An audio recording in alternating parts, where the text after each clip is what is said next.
I'm joined by an old college friend, Harry. Why don't you introduce yourself for whoever is watching? All right, so my name's Harry Choin. So me and Frank went to school together for a little bit there, Yeah, and just a little. a little bit, and then after that, I joined the army band. Was a clarinet player, and then I got out of the army and opened up my own music store. So Nice. What's the name of your music store? the Instrument Barn, and we're in Huntley, Huntley, Illinois. Illinois. All right, Find cool. us on the So website, theinstrumentbarn.com. nice. So Yeah. I'll have all that in the show notes. Whatever you send me, I'll post it up. Try to cool. get people out your way. So cool. Yeah. When we say briefly, I think I was only at Northern for a year. We had Yeah. enough time to rub elbows in the studio, but it was fun times. I'm not surprised you guys went off to do some good things with your careers. How did you get started in clarinet in the first place?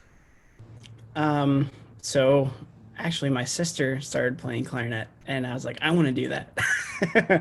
So that turned into clarinet lessons and that was like I was like 7 or something. All right. Were So you were you competing with her at all, or was it just like, hey, it was a little, I admire my siblings. Why don't I follow some footsteps? it was a little bit of sibling competition. Gotcha. She actually switched to French horn like after playing the clarinet for like a month or something and then All I right. just So took that over. does that mean you won? I guess so. I won that Awesome. Um, Now, careers in music can go all sorts of places. So how did you end up with the army band? so I think you kind of know where I was. I was playing like with all you guys, the grad students at NIU, and it was kind of like not a whole lot of pressure to get better, I guess. Yeah. So I auditioned for the army band and I got the gig. Um, Went to basic training, did all that, and then Army School of Music, and then I was in the band for like 3.5 years. Nice. So So did you? So that means you just didn't finish a program at Northern, or did you? right, Okay. yeah, And then I didn't. I still don't have a degree. I'm working on that now. Actually, I'm studying with Andrea Diario over at North Central. yeah, Uh, Finishing up my performance degree with her. So I know Andrea. Maybe I'll harass her next. yeah, Um, but that's cool. yeah. Do you get to? I'm still not sure how that all works. Do you get to take advantage of some military benefits for that? Oh yeah, yeah. So like I'm finishing up my degree on the GI Bill. Um, so that's great because I don't have to. I can run my store, but then I don't have to worry about coming up with the money for school.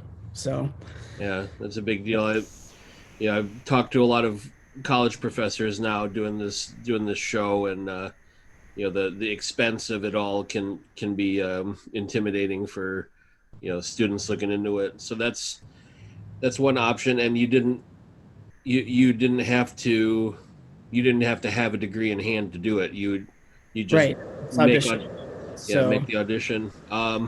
Now, was it um, which band in particular? Because I know they have all different levels, like field bands and all that kind of stuff. there's the special bands in DC, and then there's the division bands. So I was in a division band. I was at the First Infantry Division in Kansas, Fort Riley. So it's Okay, like 2 hours west of Kansas City. Um, and I, I mean, it was a good time because everybody there was a good musician, and we played every day. And I mean, I was in the ceremonial band as a clarinet player. And then I was in the jazz combo with clarinet. I was in the big band on tenor and clarinet. And nice. then I was in the rock band as a piano player. So, I Oh, there mean, you go.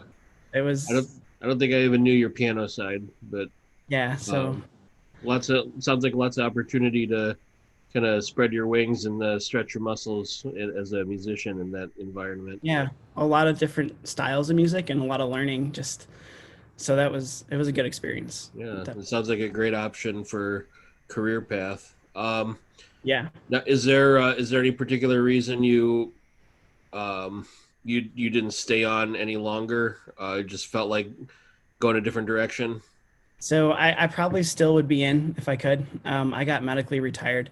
So Ah, with well, I did deploy. I was in Iraq for 4 months, and during that time period, I dislocated my shoulder and pulling a tuba off a helicopter. Yeah. So that happened, and that was just like I had two surgeries while I was in the army, and both of them failed. It Hmm. just didn't work to repair my shoulder. So then they just medically retired me. So that All was right. that. So Okay. Well, but now you're on to some still doing some great stuff. What about the store? How did you end up going that route? so when I got out of the army, I worked at a music store briefly, and it was just the way they operated. Sorry about that. The way they operated just wasn't how I would want to operate. And it was a lot of like a used instrument would come in and it would go right from the purchase of that used instrument to the shelf. Like no one would look at it, make sure it Yeah. was Mm. usable. Like, ugh, that's not right. Like I don't feel good selling people instruments that don't work. Right. Like Yeah. that's not It's not like I don't know. This is kind of a niche show here, but for anyone listening who might not understand musical instruments, like it's not like going to buy a burger or a car where like you kind of know what you're getting. Like there's some adjustment there. There's some kind of it usually necessitates a final look between retail and customer. yeah. So, but I don't blame you. I've seen I've heard similar complaints from other retail um, people in music retail, like not always the best standards and practices. Right. So So I opened my own store to create those standards. And I also study repair. So I did 3 years as an apprentice with Phil McBride in Woodstock, okay, and I also Rick Sayre in Glen Ellen. yeah, He gave me a lot of tips and just showed me how important like just the attention to detail with every aspect of the instrument. And no one works like that anymore, and it's so yeah. sad just That's because hard to find. So that's if you're carrying that tradition on at your place, that's a real asset to the community. yeah, Um, it is, you and know, that's what I'm going for. So, nice. and then like all my new instruments that come in, like none of them. It's so sad. Like you buy all these instruments from Selmer or Buffet, and they're not set up right.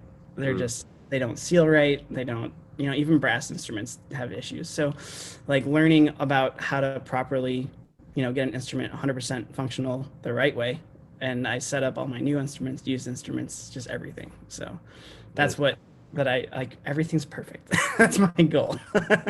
Yeah. So, I'll yeah, as a side note, I'll probably have to talk to you after this because I've had people asking me about their step up instruments and things. My yeah, studio's taken its ups and downs. Certainly, this year has been an odd year, yeah, but yeah, thankfully there's still people who ask me what I think about things. So I'll it'd be nice to send people your way for some new stuff. Um, yeah. I appreciate that. that's Yeah. great. What are how long have you been operating the store now? So the store is on in April. It'll be year 4. Nice. There's there's that uh like kind of the old story of you got to make it past 5 years and then it'll be okay. I don't Yeah, know if that's I'm I'm still cranking along with mine, so I don't know um how well that holds true, but 4 years is more than zero, and I hope you get more because yeah. sounds like you're thinking about the right things, and you're an asset to your customer base. Um, All right. What are some What are some of your best or worst days at work? You could start with the store, or you want to go back to your performing career. What's Yeah. So What's a good day for you? a good day. So when I was in the army, it was just like just playing, like just you had you came yeah got to work, you had your like hour practice by yourself, and then everybody came in as a group and just you know played all day. It was awesome. Those were like the good days, I think. In the army, we did have some army stuff to do. Yeah. So, but like the worst, I think, was when we got this new command sergeant major and he just made us mow lawns because like the band's useless, just go mow lawns. So like we spent like a few months just mowing the lawn. That was Wow. great. Yeah. So, but you're in the army, you listen to who's on top. Yeah. Following orders, for better or worse. Yeah. So, The- Um. Now, what about now with your business? um, so I mean, a lot of it's a good day, I think, most of the time. I Yeah. mean, I got we have Because it's your own thing. That for right, one, right? right. It's something I'm passionate about, and I come to work. It's what I want to do. So, There you go. and we have I think it's like close to 50 students that come through every week now. Nice. Um, So and you have a private lesson program there. I do, yep. Okay. And we have five teachers, um, and four different studios. So I mean, that's a good program, and Nice. it's only growing, which is great. Like I'm surprised, like with COVID, that we're able to grow still. Yeah. But a lot of people starting band this year, it's all on Zoom, and they need that extra one-on-one. Right. It's been it's been a good opportunity for us to get involved. So Yeah. No, it's yeah. This year's circumstances have affected quite a few people, and I know my own playing. Like my orchestra canceled the whole season. Um, to be announced for the next year, but and I've been dealing with younger kids and e-learning um, in my day job, and it's driving them nuts. I feel bad for them. Like, yeah, it's better than nothing, but there's been a lot to work around. So yeah, definitely. I feel like in turn though, this is going to be probably a great year for a lot of people who are paying attention and are innovative, and can really provide people like what they need. Um, Yeah, I mean, because cross your fingers. Hopefully that it can't get any worse after this. I hopefully. mean, I say that now, and then God knows what's going to happen in another year. But um, yeah, it's Yeah, high pressure and adapting. So yeah. nice. That's What do you have? It's only been a couple years, but do you have a proudest moment so far since you opened the business? um I've had a lot of moments.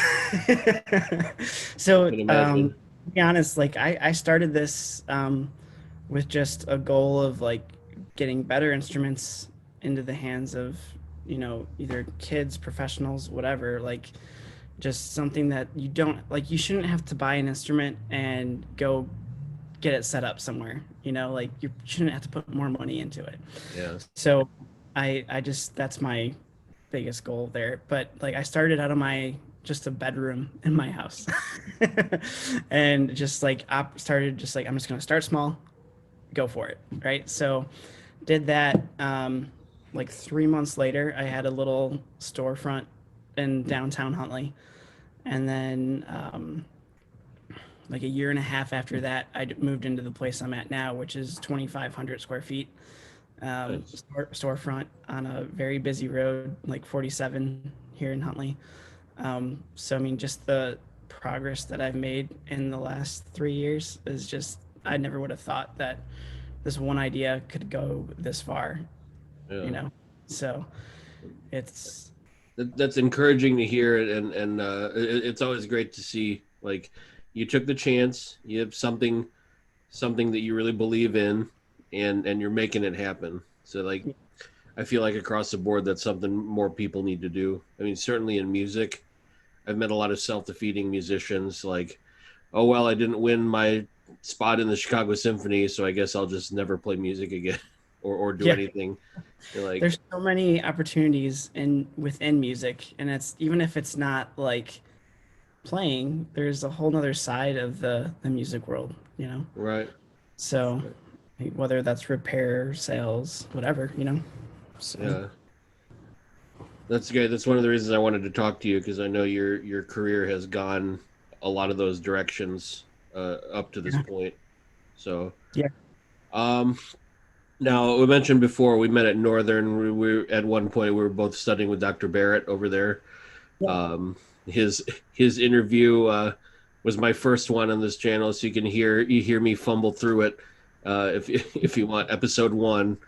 But Yeah. after after you moved on, who else did you study with? I know you mentioned Andrea. Yeah. Um, So, you're currently studying with her, yeah. right? So Yeah. did you get to cross hands with anyone in between? A lot of people actually. So, when I was prepping for my army band audition, I studied for about 2 months with Steve Cohen, and that was just awesome. He was like Just very, just privately, like, yeah, privately, okay, yeah, and he was like very to the point, and like I yeah, learned a lot with him. And then while I was in the army, I studied a little bit with Todd Kerstetter, who's the teacher at Kansas State. okay. And he's also, I think he's the president now of the ICA. So he also has a lot of cool clarinet arrangements, like for quintets and quartets. So definitely check those out. Nice. And then I also studied with, I think you were there actually when we met Stephanie Zelnick. Um, Yes, yes, I remember. yeah. So while I was in the army, I auditioned for the field band because they had an opening. Um, I got to the final eight. But when I was preparing for that audition, I studied with her and learned a lot just about. I mean, it was a lot. It was a lot. Just all the little mistakes I was making, and I think as we, you know, well for me, as I was playing in the army, I kind of like, mm, I got this, right? Like I wasn't thinking about all those little, like the basics, basically, Mm, you know, like proper embouchure and like flat chin, right? Like it's just Stephanie's like, what are you doing? I'm like, I don't know, what am I doing?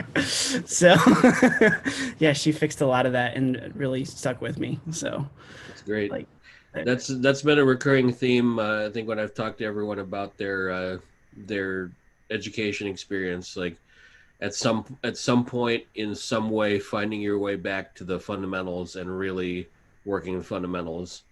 yeah, Um, I've seen it a lot with, I mean, I'm sure you've seen it growing up. Like you compete in school band, and people get the idea like how fast or how high you can play is like that's the big goal. Like, well, if you sound terrible, you can play as fast and high as you want. It's like still terrible playing. right, Um, yeah, but yeah, that sets people apart so much. You're the mastery of those fundamentals. definitely. But that's cool. I don't know if that's confirmation bias for me or what, but I've heard that more than once, so it must be true, I guess. Yeah, I Uh, really think that like I just got too comfortable with my playing. Like mm, it, like every day we're doing the same. Like well, for in the army band, like the ceremonial band was like the same music every day because you play a ceremony and of course the stars and stripes and yeah, like the thunder, all that, those marches are just their march. right. Right, so it gets a little too repetitive sometimes, I think, and you just fall into this. Okay, but when you focus on those fundamentals every day, you become a lot better, I think. Nice. Yeah. Um, now, Yeah, the importance of fundamentals, some, but are there any other big core lessons you feel like you came away with outside of that Um, from working with any or all of those teachers? a lot of it, um, was fundamentals, I think, especially with Steve Cohen, like when I did Mm. that. Um, but was cool. Stephanie, when I studied with her, she was like really big into klezmer stuff style, and I learned a lot. Like Dr. Barrett was too. Yeah. But it's like studying with both Dr. Barrett and Stephanie gave me like a whole new idea or approach for klezmer, and it's kind of like it's what's nice about that is I was able to use like those different embouchure techniques and stuff that you use for klezmer Mm. in jazz and get a really cool like jazz tone. Nice. Yeah. I think I consider myself more of a classical player down the middle, but um, it's cool to see the different ways that you can kind of break loose from that kind of classic traditional tone of the clarinet. So you really get some cool colors and Yeah. stuff. But that's cool. Taking clarinet new in different places. Yeah. Um, Now, do you have any musicians you would consider like some of your big influences? Um, so I mean, clarinet wise, I just kind of like, um, that's a good question. It doesn't have to be specifically clarinet. I know this is a kind of a specific clarinet specific show, but like Yeah. music is music. We're created by the all sorts of influences around us.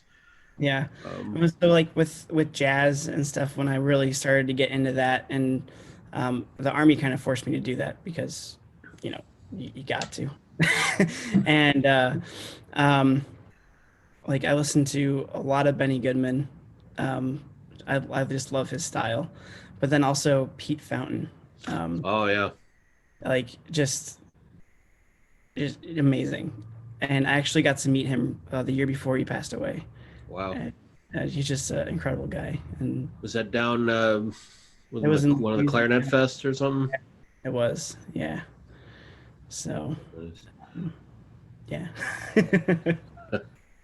Um, you're into a lot now. You're finishing up another or your performance degree, and you're running a great business.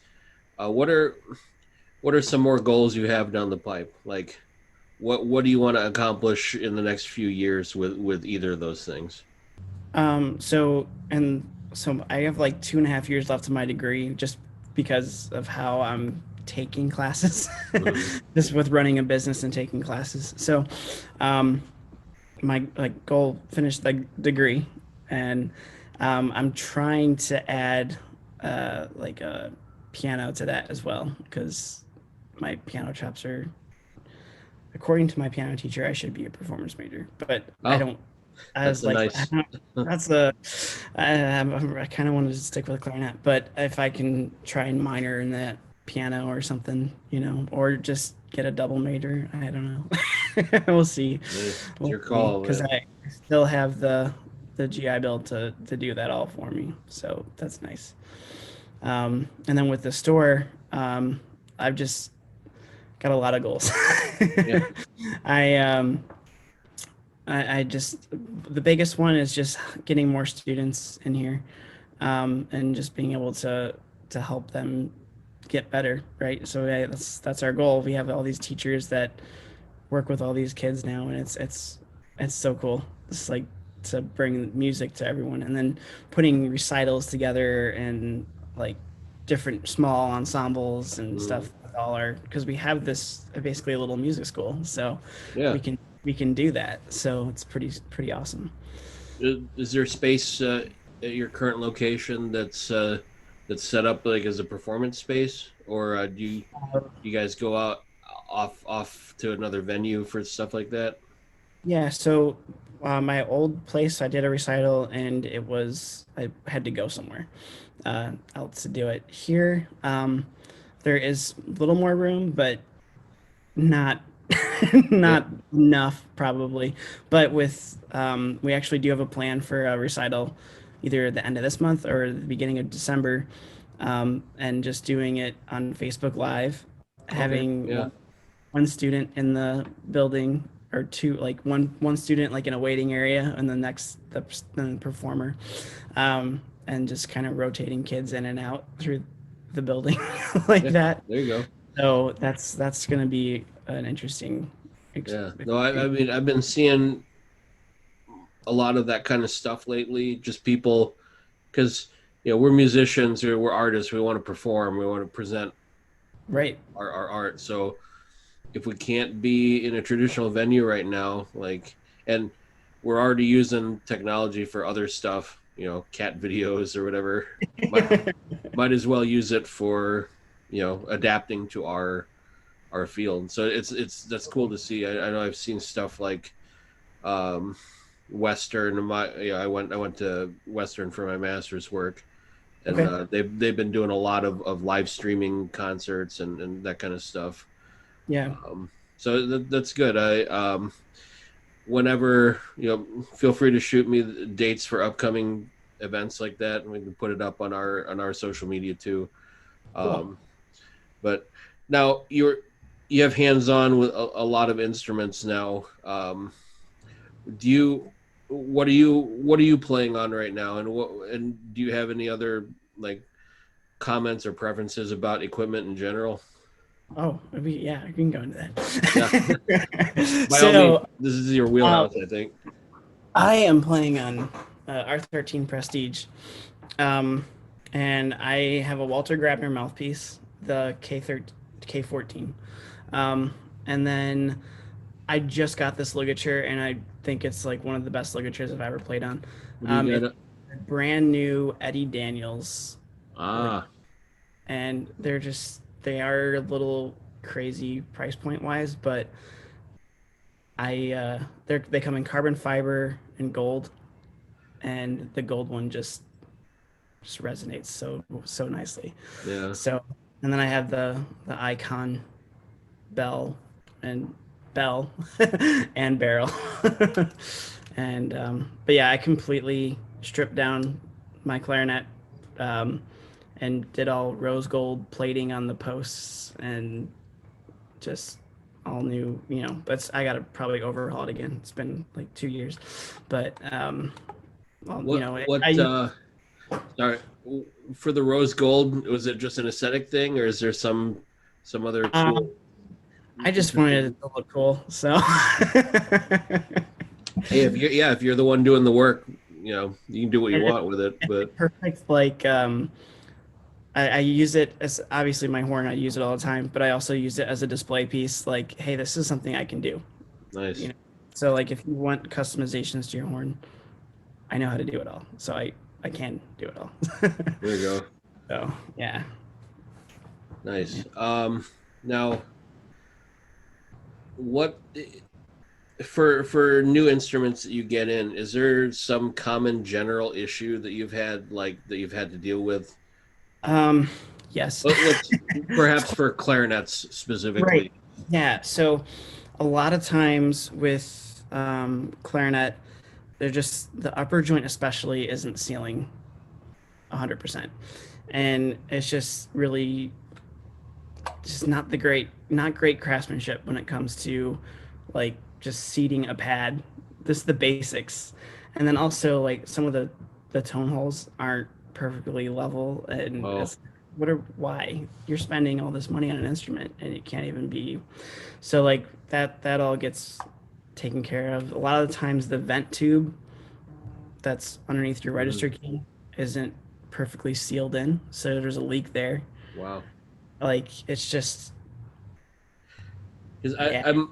I think a lot of new families who are moving into like spending a little more money on their kid's instrument probably have no idea that this is the case if you're Right. looking at new stuff, and then they're just you know shocked and probably dejected. You have to spend more money to make it work right. Right. Um, It's yeah. this is important, I think, for people to hear who haven't had to deal with it yet. You know, Definitely. like what what comes from the factory isn't always the best right out of the box. Right. Um, Yeah, and a now, lot of times, like just the fine adjustments, like the bridge key, like that's always a mm, problem, right? And then the B foot on your, your lower joint, that little foot that's yeah, underneath the sharp and B, isn't perfect. And I mean, there's just a bunch of little stuff, little tweaking. you know, I know for my students, you know, once I know their equipment is working, I harass them a lot about how they store and how they assemble their instrument because it's already, you know, like you'd be surprised. Well, maybe you wouldn't be surprised because you work in this field, but like the kind of damage kids can do just casually without thinking about it. I've seen, you know, Yep. the the left hand pinky key is just like one day they're like, oh, I guess I dropped it or something. They have no idea what even happened. Yeah. Um, the bottom joint pad cups from getting kind of like that lateral jostling around and they get unsealed that way. Um, Yep. like my one of the first things I learned from Cal Opperman when I first met him was like he yelled at us about how careless we assemble our instruments and like you know hold hold it this way so you don't break anything, you know. Yeah. It sounds like such a silly thing to say, except it's true. Like if you're not paying attention, you could so easily mess up your keywork. E- Um, Yep. Now, what about? I'm a little curious about this. There's all different types of pads. You know, like I've had friends who do tech work, and they even have gone as far as making their own pads. Um, Okay. do you have uh, do you have any strong opinions one way or the other about any of that stuff, or just like if it seals, it seals? Um, I don't like bladder skin pads at all. Like those are the pads that come standard on your like student instruments, Mm. and they're hard to work with. Um, they usually aren't perfectly flat, so seating them is more difficult. So that's why when you get a student instrument, it's almost never sealing. So I like the Valentino greenbacks a lot. Okay. The synthetic pad. And then also Music Medic makes a really nice Rue pad for clarinet. So that's like a leather pad. Okay. So Um, some chemically treated somehow to deal with moisture differently, or so it's basically like it's the same material they use on saxophones. So, okay, okay. but there's no resonators or anything. So, yeah, I mean but those two pads I like a lot when it comes to working on clarinets. Yeah. I don't use bladder skin at all unless someone really wants that on their instrument. But um, What otherwise, about I've had this done on my own clarinet. What about cork. cork pads? So great. Cork's great. It's just it's expensive, right? And the reason it's expensive is because like I'll order, let's say we're working on a top joint. Most people will get their top joint with cork. Um, that there's only 10 pads, right, on Mm. your top joint, but to get the perfect 10, I might have to order 40 Oh wow, because even though There's a lot of overhead investment on that. Then yeah, wow. because they just there's like if the cork has like a micro crack or whatever in it, like it's just air's gonna leak through there, so you can't use it. So it has to be perfect. So Well, finding those perfect cork pads, that's why cork's always more expensive because if you go to a good tech anyway, it's gonna be that way because they're not gonna use those pads that are flawed in some way. So yeah. yeah, I had no idea. I knew it was kind of a hassle, like pads, like sealing pads well is a hassle, but Yeah, I guess it makes sense because like the way cork is, like Yeah. And it's then like if you don't store, like if a tech doesn't store their cork pads in like in a perfectly, a good humid environment, it's just gonna crack. So man. just storing them is different than just your normal pad, and like there's a lot to it. Wow. So yeah. Well, you make a good case for those Valentinos, etc. Yeah. Just minimize hassle and increase consistency. Yeah. Um, is there anything?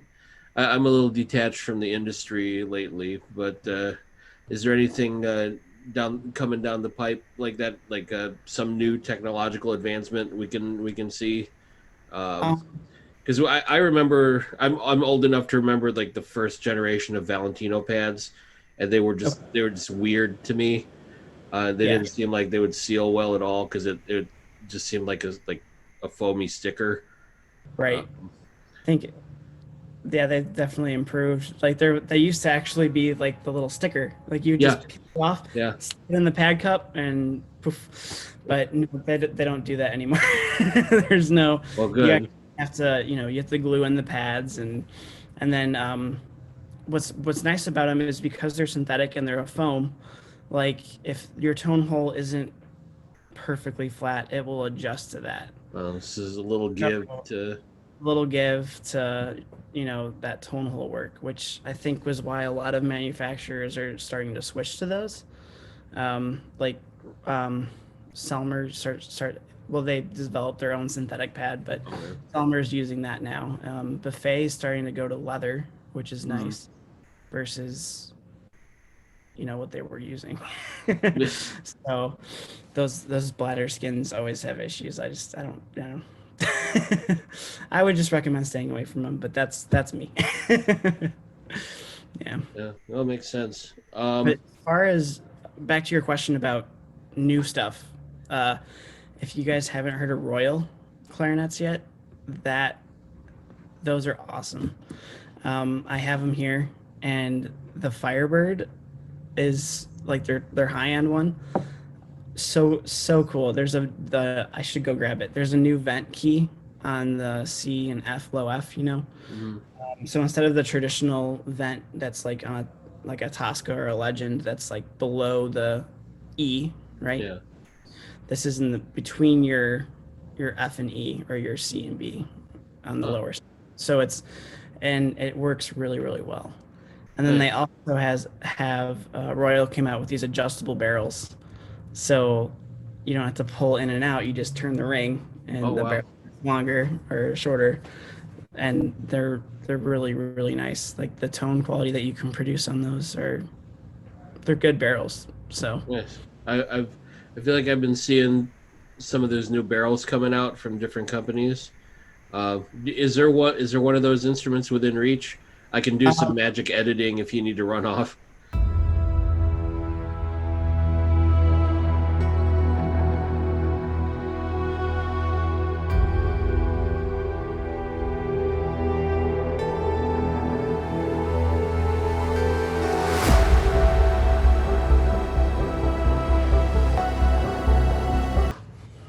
all right, I grabbed two. Cool. So What are we looking at again? so this is the Royal Firebird, um, and so it's got the adjustable barrel. So you just turn this ring, and it gets longer, shorter. So give me just a second.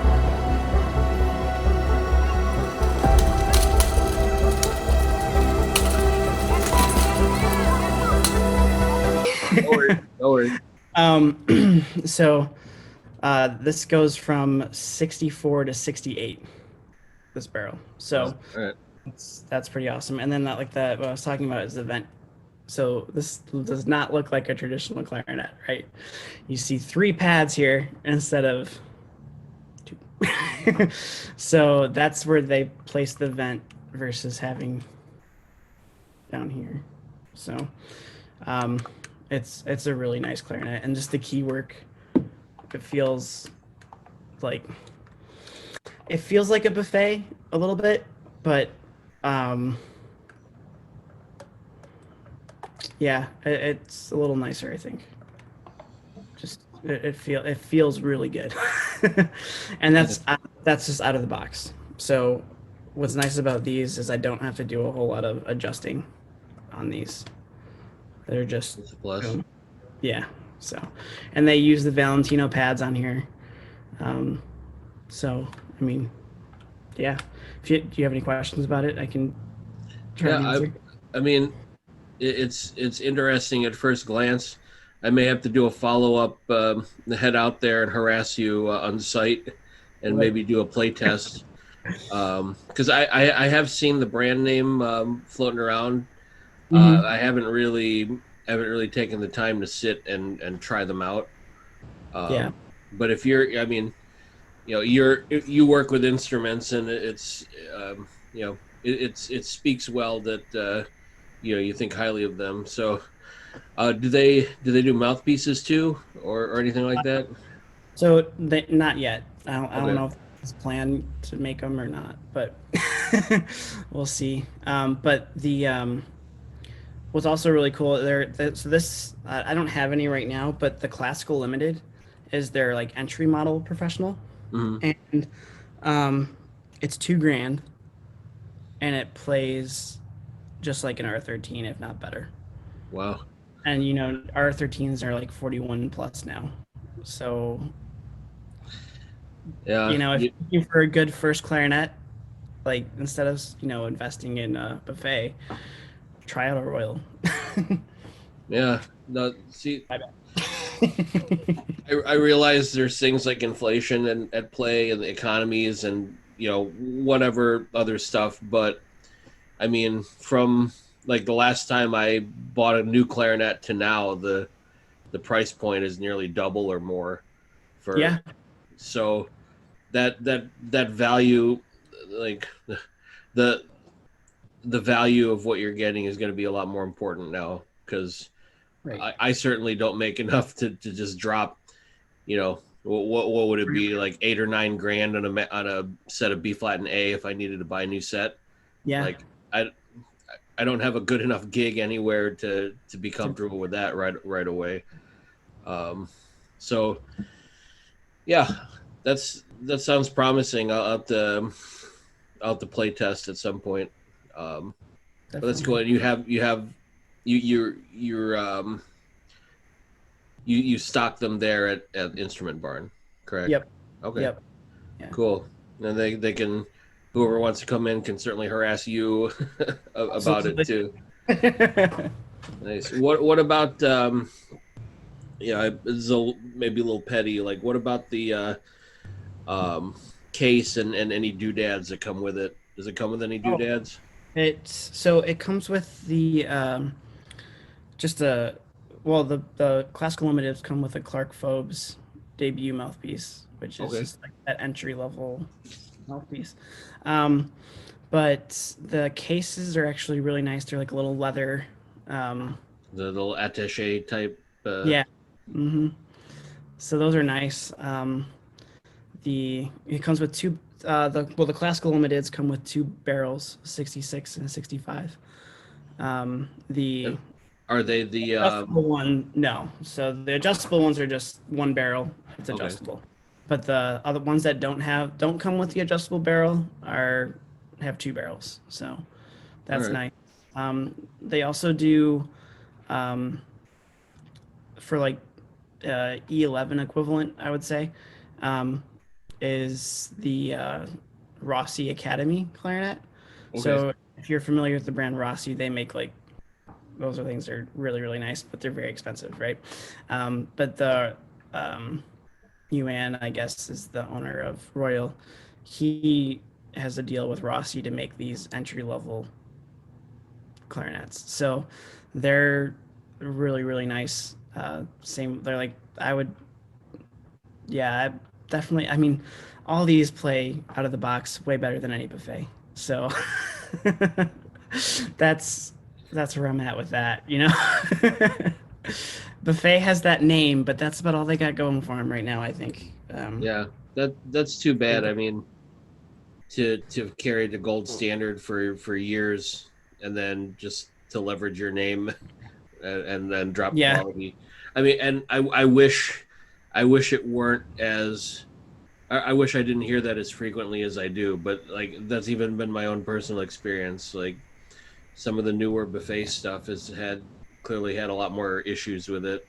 I've had to send students yeah, back to get whatever extra repair work, cracks, all sorts of stuff. But yeah, no, it's reassuring to see emerging brands that you know are still trying to crank out quality at a right. fair price point. Um, Yeah. nice. Um, let's see. Also, the uh, different just as the Selmer, I think it's the privilege or presence or something. I don't know. Not the privilege. The privilege is the fancy one. The presence, I think. I don't know. Anyway, that one's a nice one too. It's a little bit more expensive. Mm, It's probably like the R13 equivalent of Selmer, but that I've sold like three of those now, and like everyone that I've worked on has been really, really nice. Like, mm. so, I mean, you know, it just, those are my, yeah, good. Yeah. No, it's Okay. no, you're handling them in a way that the typical performer probably isn't. So that it's an important perspective. Yeah, I really do need to come out there sometime and harass you and then play some of these instruments because I've definitely. been kind of in a hidey hole for a while. And I was telling Greg about this when we were talking. Like I can't remember the last time I've been to a clarinet related trade show or even like things like the cornucopia. Yeah, Although this year is clearly there just nothing. circumstances are different, but even before that I've just you know I experienced my own um, kind of comfortable apathy just playing in my local orchestra. Yeah, I mean it's great. And you don't get to half-ass, but you're same thing. You're in a comfortable setting. Everything I'm playing seems to work fine. You know, I and the studio slowed down, so like, well, I'm not keeping up on some of the newest stuff that's out there, and like nobody's asking me for recommendations as frequently. Yeah, So, but how quickly the scene changes, and there's now it seems like there's a lot of great stuff. So uh, yeah, sometime soon. Maybe I'll tell you ahead of time, but show up at your shop one day and start manhandling all the merchandise, lick everything, and run away. I don't know. oh boy. Um, what's some advice you have for students? I know it might pertain to gear more. We talked about your career path and how it brought you from performance through to retail and repair. Do you have anything you want to say to? It could be younger students is still in their like junior high school years, or maybe somebody getting ready to step out into the college world or professional world. Anything you feel like would be a help to them? I mean, just I don't know. For me, I went and took the risks, right? So I think um, it's definitely worth it. Like, just if you're wanting to be that performer, just audition for all the gigs you can. That's experience for you, right? And Yeah. can't expect to make everything, but like there's just the clarinet world has so much competition. There's so many of us. Um, it's not like we're bassoon players and we can just Right. right into something. So just you have to, like every time you audition, it's experience, and you're gonna learn from it. And eventually, I think like that's what I was doing. I was auditioning for everything and anything I could, starting like my freshman year of college. Just whatever was out there, I was gonna do it just because it didn't matter that I didn't have like unless I couldn't because they wanted the degree. Yeah. I was doing it. Um, and I think that's what really helped me like just nail down some of those. Like before I left for the army, I was a sub position at one of the orchestras in Chicago, Mhm. and like that was cool. Like that wouldn't have happened unless I took those chances. It was Right. like so. Um, I never got the sub because then I left, but you know. Hey, but you made the list, so that's not I mean, everyone makes the list, so right. Yeah. it's a big deal.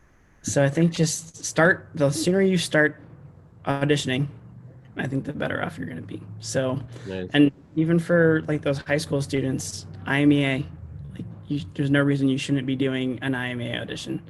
Even if like no one from my school ever makes it, who cares? Go for it.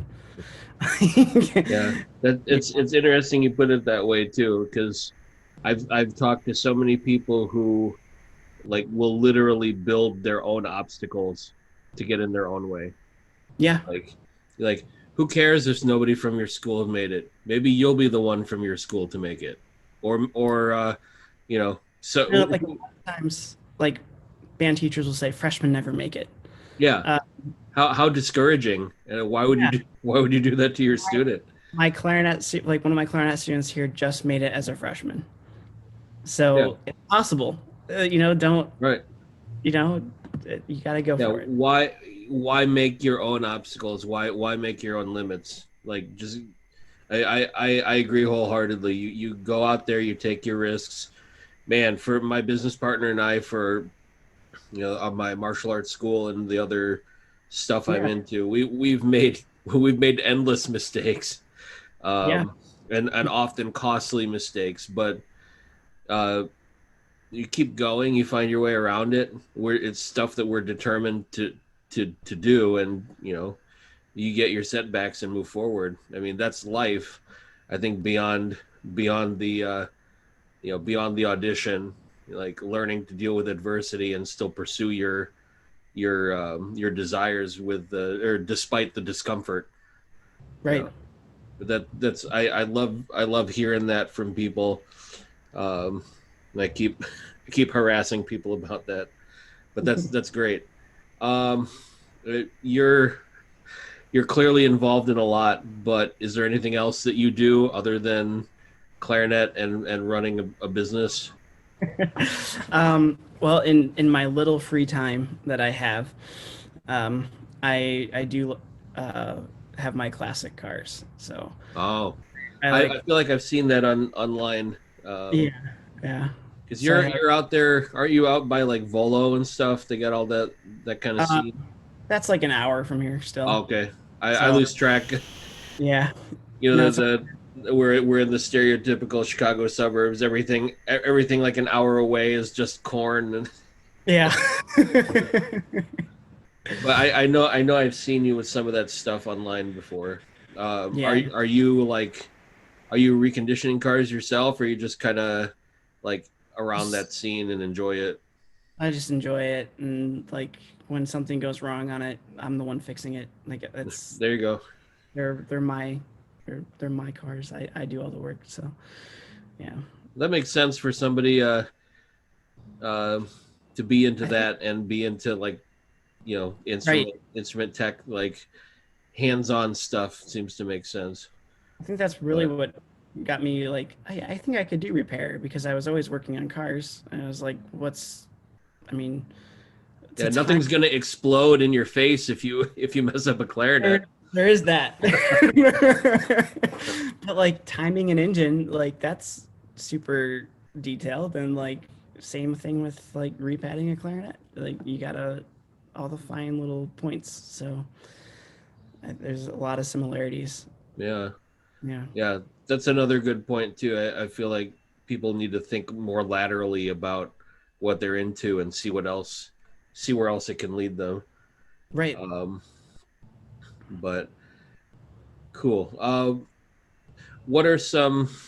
Uh, it could be from performance side or your tech work or business, because I know operating a business has its own concerns. Any books or media or other resources that you'd recommend? Anything that helped you through performance or business? Um, hmm. As far as performance, I don't. I think for me, I'm more of like a audio visual kind of person. Mm. So just those lessons are what really got me, to where I'm at. Um, as far as like the tech side of things, there's some great social media pages out there just for like as a community, like, hey, this is what I'm doing, and or just, I don't know how to do this. Someone can someone give me some guidance? Like there's all that kind of stuff. Yeah. So everybody helps each other within this community, and it's awesome.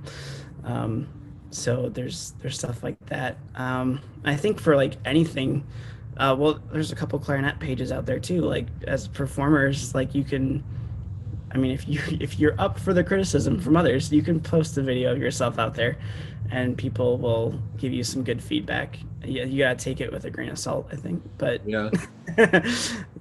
there's things you can do on social media now that no one could have done, what, 20 years Yeah. ago. Yeah. It, it, It's such a new world now compared to before. yeah, Um, and yeah, the grain of salt is important because you have access to the world and everyone's 2 cents. Not everyone's opinion is worth that 2 cents. So yes. So just be careful. yeah, that's good. Is there any books or media you're enjoying recreationally right now? I know a lot of people have had way more Netflix time than normal this year, but I just haven't had that. With school and work, I just, yeah, I'm not even watching anything or anything. I'm just, yeah. yeah. And you don't have to. I mean, what's great talking to you is like you're doing all this stuff that you want. Like you're creating a life that you want to live. And then it doesn't seem like other than getting into your cars when you have other free time, like Right, it doesn't seem like a life that you want to escape from necessarily. You know, right, yeah. um, and that's I feel like that's a good thing to build and a good a good setting to be in. Um, all right, now intense, heavy, personal questions. Uh-oh. Oh, what what's and this doesn't have to be about anything in particular, but what's something that you used to believe that you don't believe anymore?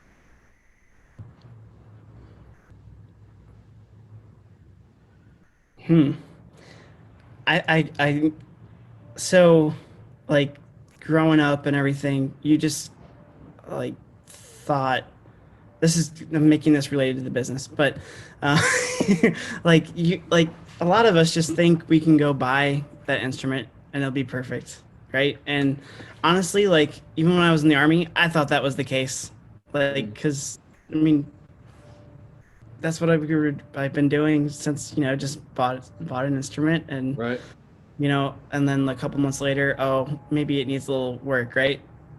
But you just think, oh, I just kind of wore it or breaking it in, right? But that's not really the case. So, I mean, just learning how everything goes together and how it all really works and should work, that changed my whole outlook on that. I don't know. But I mean, as far as my other views and stuff, I mean, I haven't really changed, I don't think. So I'm too easygoing to really have any strong beliefs, so nothing. Yeah. Yeah, yeah. And, we don't need to dig deep into into your soul or anything. That's already. I mean, that's already such a big kind of paradigm shift. The fact, like the idea that you can't buy your way into like another tier of skill or satisfaction. Like, I mean, yeah, I remember that. I remember those days myself. Like, oh, so and so plays on this instrument. If I get this instrument, maybe I'll be closer to being just like them. Right. Like if I wear my Jordans, I'll be able to dunk. Like, you know, Yep. It's funny how much that mentality crosses fields, but yeah, I mean, it still boils down to you and your skill, and then um, you know, making sure making sure the equipment really works how you need it. Yeah. Um, but is there anything I didn't ask you yet that I should have? I don't think so. I don't think so. All right, I know, like we you know, I get off in the weeds a lot with talking to people. So if you think of anything else um, that's worth sharing with our mutual audiences, this Yeah. doesn't have to be our last time we talk. No, Um, no. Hopefully we can do more of these. yeah, Yeah. I'm serious. I'm definitely gonna go out there at some point and get some play testing in. I don't know, like we have kind of um, the larger like band and orchestra supply stores around here. Like I kind of know what I'm getting with them, and I'm always happy to support growing a small business, especially when you have cool stuff to try. So, Yeah. Come on in, try it. yeah. Um, all right. So just to close your your business, tell me everything again about your business. What's it called? Where is it located? And how can So people reach you if they want to reach you? yeah, so it's the Instrument Barn in Huntley, Illinois. We're right on 47 in the heart of Huntley. And then the website is theinstrumentbarn.com. And my email is harry@theinstrumentbarn.com. And the phone number is 847-562-6616. Right. And so those are all the ways you can get a hold of us. And All right. yeah. Facebook, Instagram, any social Oh, media? Facebook. I was on Instagram for a brief period, but I just can't keep up with it all. I Yeah. need a social media guy, and I'm not there yet. So Right. eventually. Well, that's something we can talk about whenever I harass you over there too, because I've been figuring those things out for my own businesses. So, Cool. but it's great. It's great talking to you. Yeah. Um, Instrument Barn in Huntley, and you know, I see a banjo back there. Those are always fun. Yeah, that's my banjo. I play a little banjo. I bought one of those after I first saw the movie Zombieland in theaters. Like seeing the Woody Harrelson annihilate zombies with a banjo. Just I couldn't help myself after that. I was meant to learn to play it too, but I hadn't got around to it yet. Um, but again, thanks for taking the time. I know you're a busy guy, but I hope our audiences get some good value out of this. Hopefully, I can get you some mileage back towards your store for you with this too. Yeah. So cool. Check them out. Links will be in the description, and I'll be out there sometime soon. So until I see you again, thanks. Thanks.